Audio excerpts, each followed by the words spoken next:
I wanted to do a van insulation study, and to do this I gathered up some thermal conductivity coefficients for various materials that I threw silver in here just because it was so high. I didn't really use it. But all of these can be, all of these coefficients and the equations that I used can be found at the engineeringtoolbox.com, this site here. My purpose in pulling those coefficients was to get an idea of how much heat transfer was occurring in each of the major portions of the van. So I've divided this into back doors, side wall, sliding door, floor, wood and installation, even though it says war, and ceiling. And we see a lot of examples online where people are insulating, everything but the back door and sliding door. And what I found was when I was using version 1.0 of the van, and you went anywhere that was significantly cold, it was quite drafty. I did not like that. So these areas are approximated. These thicknesses are also approximated, although they're probably an average of what I'm actually using. I was just trying to get a ballpark, And I think what we can see is we have a score of 195, and from the back doors, 143 of that is back door and sliding door. 49 of it is to the rest of these areas. The conclusion is here, the doors have 3 times the heat transfer as the rest of the walls, even though they cover 1/5 of the surface area. So we said, okay, let's throw a 1/2 inch of insulation on the back doors and the sliding door. So nothing else has changed. And what you can see is, as you'd expect, these numbers drop significantly, and our score is significantly less. So we're saving, 195 versus 73. So this compels me to insulate those areas in a meaningful way, not just a panel with push-on buttons. I have not seen many examples of this, but I'm going to give it a shot in this video. Now insulating the back of the van, the columns that go, exposed columns that surround the doors. You can see that we've attached some wooden blocks here occasionally, and we did that with the rivet nut. What those are for is bug screen. So we'll use snaps on the bug screen. Snaps will drill into those wooden pieces. We can actually get a good seal. And then we have a 1/2 inch insulation on the front, and then we're going with 1 inch insulation on the side here, and then all of this will be trimmed out with some vinyl. So this is the slider door, and you can see this is probably one of the more problematic places in the van because it bows out. It has multiple compound curves. So we used 3M90 adhesive to attach the foam to the wall, which is polyiso, and then we used the same 3M90 to attach the vinyl. And you can see that we just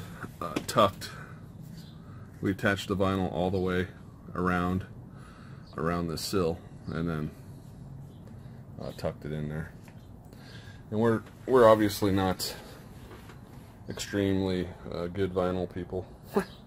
In fact, I've never done vinyl before.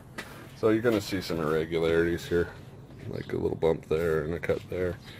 But overall, I think it looks pretty good. So we're going to do that to the back doors, and then up above here, we need a whole new strategy. A lot of backlight, sorry. We need a whole new strategy because we need to hang of course the bug net needs to hang here, bug screen, and then in addition we want to have some hooks that will allow us to hang items here temporarily, like if they're wet. So the corners are the hardest part. This piece I pre-cut on this side. I didn't cut all the way through, so that now you can do, you can make a bend in it, so that you can kind of see.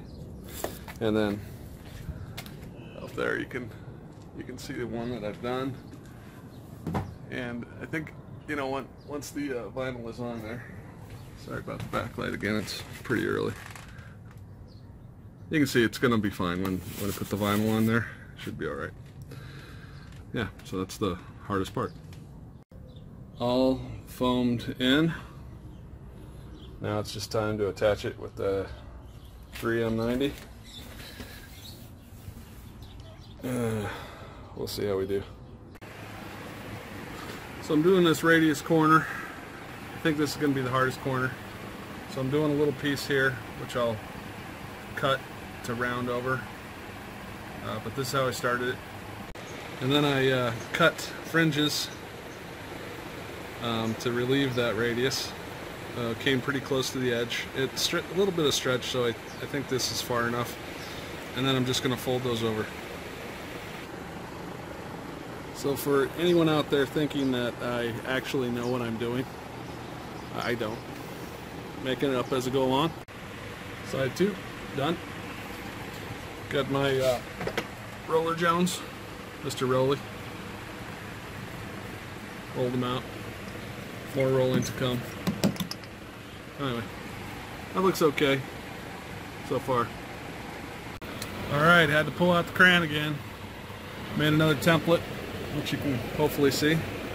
Backlight's all messed up, but yeah, so we've got another template. I'm going to cut this out. So using my template, I marked back of the upholstery. Now I'm going to use the greatest knife in the world to try to cut this out smoothly. See how I do. I'll be the first to admit I did not give the round knife enough respect. But respect round knife, because I just did it. Whoop. Bam. Let's see how it fits. Well, that side is good to go, I think.